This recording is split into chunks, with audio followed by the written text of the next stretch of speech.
Ang problema ko kasi guys, kasi ito nagsi-CL pa rin kahit gusto ko na sanang maglaba. Mag-on siya yung power, ayan.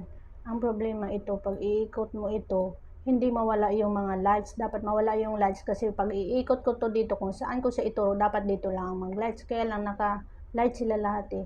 So nagtanong ako kay Junjun Tech, si Oliver Inoy. Ayun, nasa Pilipinas siya, ayan. So, sabi niya, pinasa ko kung anong mga details nito. LG ito eh, na ano, machine.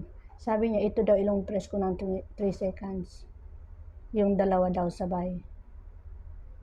1, 2, 3. Ayan na ba? Okay na? Uy, okay na, okay na oh.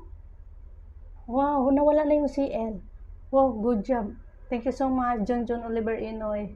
The best ka talaga na technician, ha? Ayan, guys. Kung sino yung gustong magpa-repair kay John, long distance kami, guys. Ayan, nagko-contact ako kay John. Ayan, nawala o na okay na yun. Nawala na yung CL. Ayan, so, i-try ko na to i-move. Oh, ayan, guys, naging okay na. Wow, perfect. Wow, congratulations. Thank you so much, John Oliver, guys. Very good. Good job, John. Ayan. Ayan, naging okay na. Thank you, John. Bye-bye.